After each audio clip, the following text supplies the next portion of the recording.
세상과 소통하기 위해 꼭 필요한 언어. 그러나 선천적으로나 후천적으로 언어 소통에 불편을 겪는 사람들이 있습니다. 우리 이웃에서 언어 장애를 겪는 사람들은 전체 인구의 5% 정도. 세상과 단절된 이들에게 꼭 필요한 사람. 바로 언어 재활사인데요. 아이하고 이제 눈높이를 맞춰서 이렇게 해주시니까 더 아이가 잘 이제 어려웠던 부분들을 극복하고 성장할 수 있었던 것 같아요. 철저한 사례 분석과 아이들에게 맞는 수업으로 언어장애가 있는 아이와 그들의 부모들에게 희망을 전하는 언어재활사 이의진.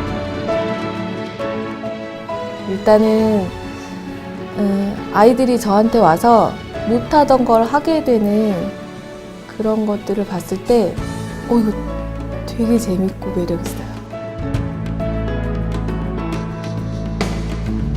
하루하루 진실된 노력으로 말문이 닫힌 아이들에게 세상과 소통하는 문을 열어주는 사람.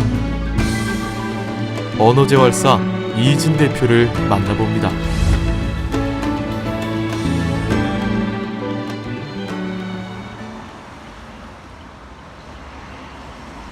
청주시 복대동에 위치한 한 언어심리센터. 이곳은 제 나이에 맞게 언어 발달이 이루어지지 않은 아이들이 찾는 곳입니다. 아침 일찍 수업 준비에 한창인 이의진 대표. 언어재활 수업은 아이의 언어 발달 정도와 나이, 그리고 환경에 따라 그 방식이 달라지는데요. 이거는 지금 아이가 사물 인지할 때 도움되라고 머리, 몸통, 다리로 나뉘어져 있는 교구인데요.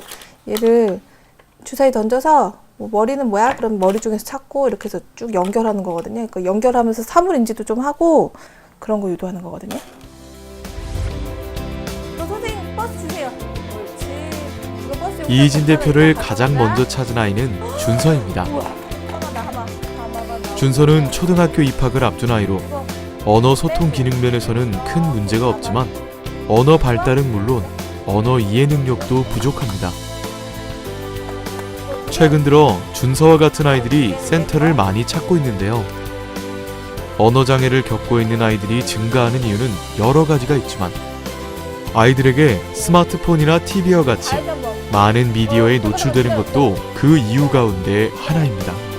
애들한테는 이제 예전에 우리가 운동장에서 뛰어놀고 이런 것들이 요즘 아이들한테는 허락이 안 되는 거죠. 학원으로 돌아야 되고 남는 시간에 휴대전화 붙들고 있어야 되고 패드로 공부를 해야 되고 이런 일들이 자꾸 벌어지게 되면서 의사소통할 수 있는 방법적인 것들을 잘 습득하지 못하는 것 같고요. 여기 자꾸 뺀다, 빼.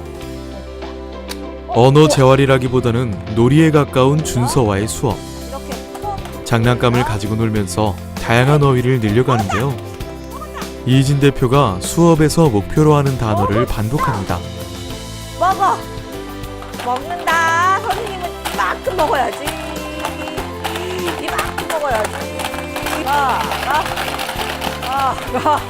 자. 선생님이 훨씬 많이 먹었어. 어휘 늘린 애들한테는 먹어, 하마 이런 거 따라 말하게 하고 또 학령기인데 수개념이 없거나 이런 애들은 이제 누가 더 많이 먹었는지 내가 너보다 몇 개 더 먹었는지 이런 거 수개념도 하고 목표에 맞게 사용하는 거예요. 이거 던져. 이거 뭐였지? 이번에는 머리, 몸통, 다리로 이루어진 동물 교구. 동물 모양을 인식하는 인지적인 부분과 동물의 의성어를 따라하는 것이 수업의 목표. 책상을 사이에 두고 진행하는 일반적인 수업과는 달리 이의진 대표는 아이와 눈높이를 맞춥니다. 아이도 수업이라기보다는 선생님과의 놀이로 인식하는데요. 아저씨 뭘 너까지 엎드려. 선생님만 엎드릴게. 인지적으로는 개념이 아직 채 잡혀있지 않아서 기본적인 개념 많다 적다 그리고 멀다 가깝다 이런 개념들이 아직도 정립이 안 돼 있고 그 외의 것들 자기가 이거 엄마 줘 뭐 이런 것들을 잘 문장으로 사용하지 못해요. 그래서 그런 것들 위주로 어휘 늘리고 있어요. 잡았어. 알았지? 이렇게 잡아서. 빠르지는 않지만 천천히. 오늘도 한 걸음을 내디딘 준서입니다.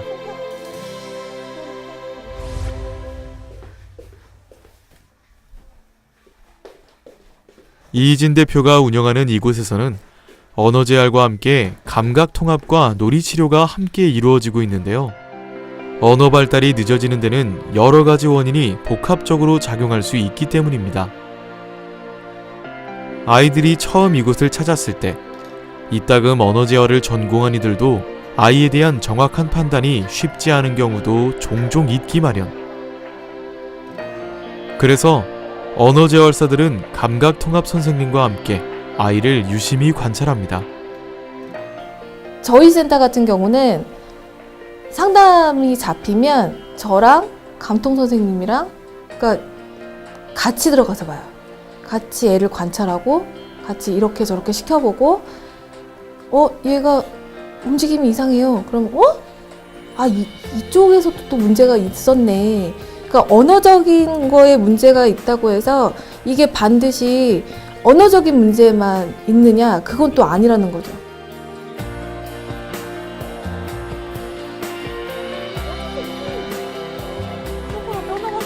블로그를 통해서 언어 재활의 수많은 자료를 공유해온 이희진 대표는 지역 엄마들에게 입소문이 나기 시작했고 청주 센터에서 언어 재활을 받는 아이들만 120명에 달합니다. 그녀가 부모들에게 인정받는 이유 가운데 하나는 아이들의 상태를 정확히 파악하고 치료 방향을 잘 잡아간다는 것인데요. 폭력적인 면도 굉장히 좋으세요. 그래서 아이들을 보고 파악을 되게 잘 하세요. 네. 그래서 아이들을 파악을 잘 하셔서 아이를 치료를 어떻게 해야지 방향을 되게 잘 잡으시고.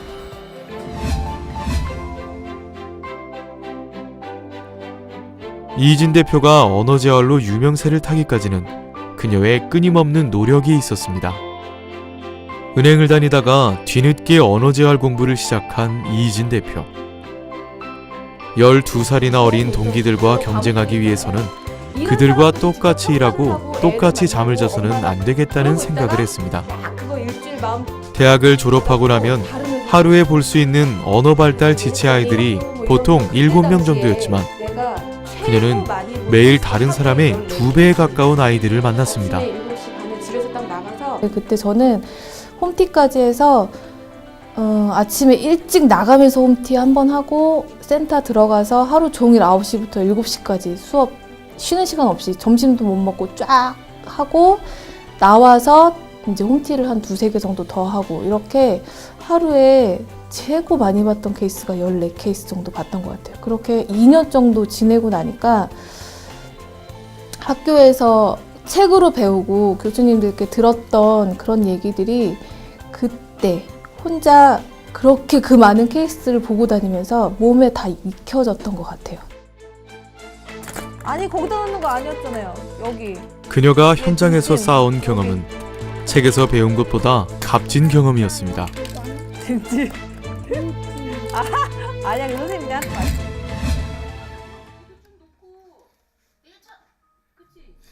수업이 끝나고 한자리에 모인 센터의 선생님들. 언뜻 보면 장난감을 가지고 노는 것 같은데요. 뭐를 꼬리는 거야? 우와. 꼬리고 비틀어, 흔들어, 당겨. 네 가지만. 장난감 활용에 대한 협의는 아이들 언어 재활 수업만큼 중요한 업무이기도 합니다. 지금 이거 새로 사온 교구인데요. 이거 어떻게 쓰는지 그냥 기본적으로 이것들이 왜 나온 장난감인지 얘기해주고 각 수업에 얘네를 어떻게 쓸 건지에 대해서 상의하는 거거든요. 그러니까 뭐 언어 시간에는 얘를 청각 집중으로 쓸 거다. 그리고 감통 시간에도 이런 거 실행으로 쓸 거다. 이런 것들을 장난감 새로 사올 때마다 이렇게 앉아갖고 얘기하고 그런 것들을 좀 자주 하는 편이에요. 같은 장난감이라도 수업 목적에 맞게 언어적인 부분을 끌어낼 수 있고 감각 통합 수업에도 사용되기도 하는데요. 언어에서는 아까 뭐 대표님 말씀하셨던 것처럼 언어에서는 뭐 그런 뭐라 해야 될까? 언어적인 부분을 끌어낼 때 어떻게 적용을 하는 거고, 감통에서는 뭐 실행이라든지 네, 그런 어떤 지시에 따라서 아이가 수행할 수 있는 거를 뭐 적용해 본다던가 이렇게 적용하는 거를 해보는 거예요. 치료적으로. 단순히 갖고 노는 것보다는. 언어 재활을 받는 아이들의 언어적 발달과 환경적 상황은 모두 다르기 마련입니다. 그래서 아이들 각각의 수업도 달라야 하는데요. 마트에 가면 수업 받는 아이들에게 맞는 장난감들이 바로 눈에 띈다는 이희진 대표.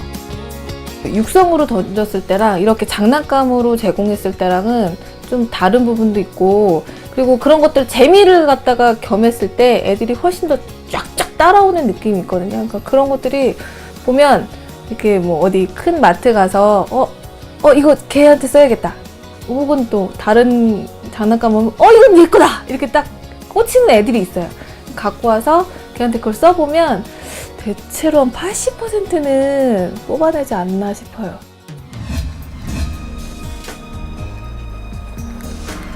청주센터에서 나와 바쁘게 걸음을 옮기는 이희진 대표. 세종에 있는 한 대안학교를 다니는 아이의 수업을 하러 가는 길입니다. 홈티 개념으로 가서 워낙에 얘는 홈티를 했었던 애고 센터로 나오면 더 좋기는 한데 스케줄이 안 되거나 아예 못 움직이는 상황이 되면 이렇게 제가 직접 가기도 해요.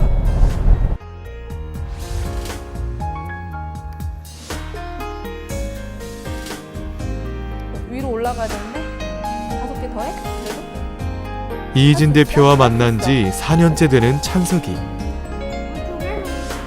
캐나다에서 살던 찬석이는 그곳에서 자폐 진단을 받고 다시 한국으로 들어와 대안학교를 다니며 언어 치료를 받기 시작했는데요. 서울에서 몇 군데의 센터를 옮겨 다니다가 이곳에서 이희진 대표를 만났습니다. 바로 쳤네. 이희진 대표는 찬석이가 자폐가 아닌 ADHD로 보고 있는데요. 자폐는 다른 사람과 상호작용을 잘 못하는 데 비해 ADHD를 갖고 있는 아이들은 상호작용이 좋기 때문입니다. 우리가 다르면 저는 ADHD인 것 같아요. 알았어. 많이 불안하고 그러긴 하는데 찬석이는 감정 되게 잘 읽어내고 상황이 뭔지 파악을 굉장히 잘해요. 그래서 자폐 아이들이 보이는 양상하고는 달라요.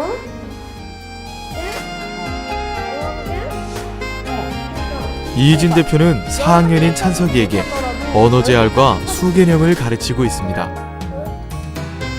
효과적인 수업을 위해 장난감과 교구 등 여러 도구를 활용하는 그녀. 그러니까 왜? 딱 2개만 할 거야? 딱 2개만 할 거야. 더해? 아니야? 덕분에 처음 만났을 때 단어로만 말하던 찬석이는 이제는 제법 자기 의사를 뚜렷이 말합니다. 서울에서는 언어 재활 수업을 거부하던 찬석이가 이제 이희진 대표와의 수업을 손꼽아 기다린다고 하는데요. 수업에 대한 거부감도 없고 다양하게 교구를 활용해서 하시고 또 아이하고 이제 눈높이를 맞춰서 이렇게 해주시니까 더 아이가 잘 이제 어려웠던 부분들을 극복하고 성장할 수 있었던 것 같아요.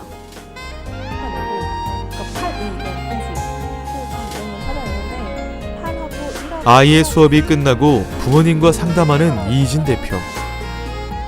언어 재활 수업은 일주일에 2-3시간이지만 평소 아이와 늘 함께하는 것은 부모이기 때문에 상담은 꼭 이루어져야 합니다. 아이의 꾀가 늘었다는 것도 많은 발전이기에 흐뭇하게 생각하는 이희진 씨와 찬석이 엄마. 오히려 이제 꾀를 내서 네. 장깨가 너무 많아져서 문제지. 네. 항상 그게 문제야. 근데 어머니 되게 저도 자신감하고도 관련이 있는 것 같아요. 그럼요. 하나 주웠으니까 이거 내 거다. 찬석이가 아이들과 함께 어려움 없이 어울릴 수 있었던 것도 아이와 부모가 함께 그녀를 믿어주었기에 가능한 일이었습니다. 똑같이 하려면 몇 개 더 놔야 되는지.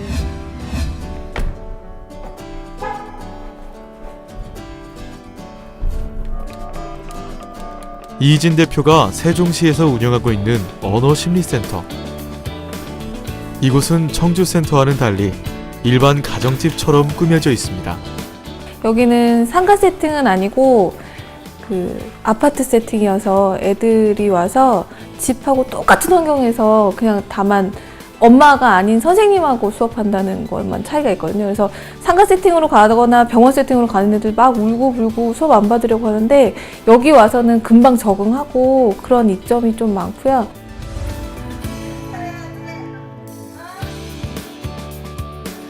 학교 점심시간을 쪼개서 언어 제어를 받으러 온 세찬이.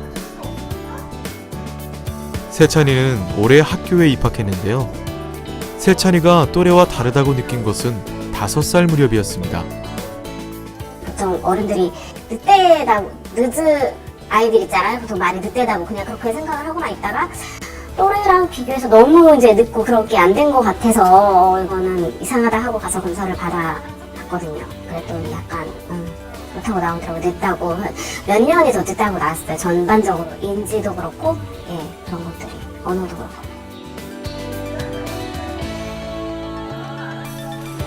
그러나 모든 부모가 아이의 상태에 대해 일찍 체크하고 전문적인 진단을 받기란 그리 쉬운 일이 아닙니다. 자신의 아이를 객관적으로 보기가 그만큼 어렵다는 것일 텐데요.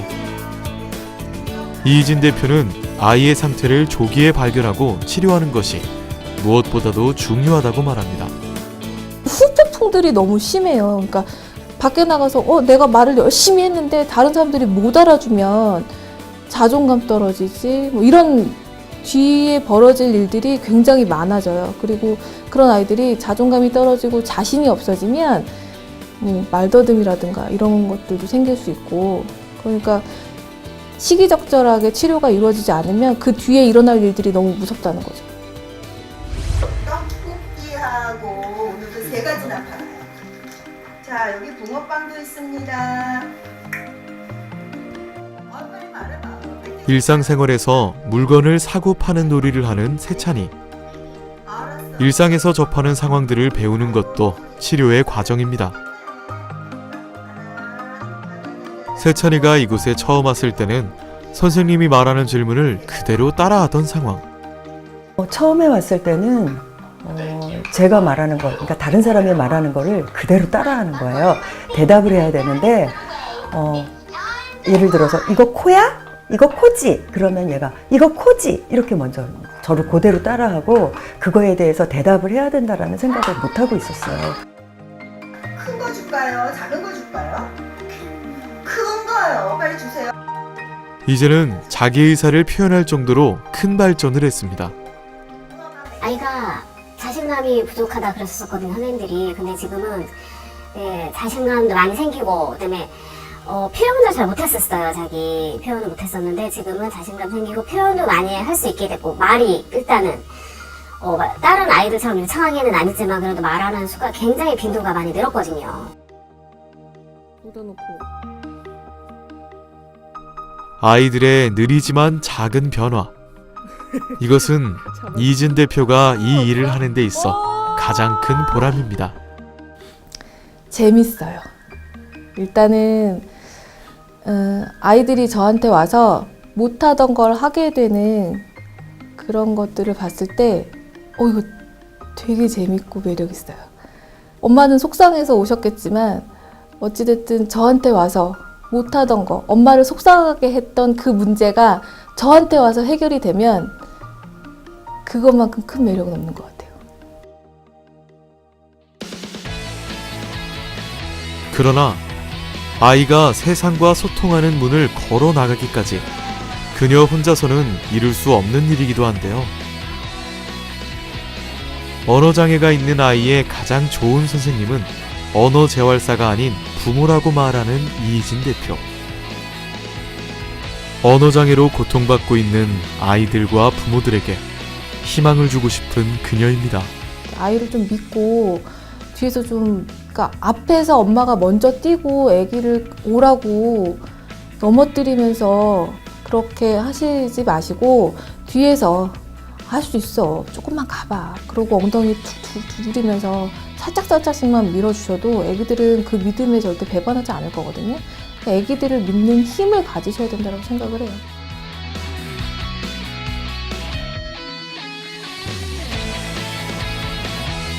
벽돌을 쌓듯 단계마다 하나하나 확실히 밟아나가야 하는 언어 재활.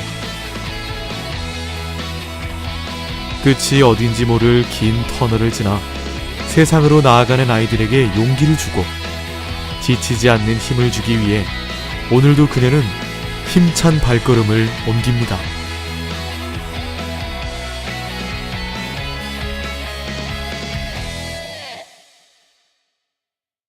되게 정열적이고 적극적이고 되게 창의적인 목표 지향적인 사람인 것 같고요. 현재 재학 중인 언어치료학과 학생들은 다 롤모델에게라고 생각해도 뭐 과언은 아니라고 저는 말하고 싶습니다. 지금은 몸이 반응해요. 지금은 조금 자신이 있어요. 아이들한테 가장 잘 맞는 교구, 우리나라 정서에 잘 맞는 교구 그런 것들을 더 많이 만들어내서 엄마들이 조금이라도 더 도움을 받을 수 있는 그런 교구 시장을 좀 만들어 보고 싶고요.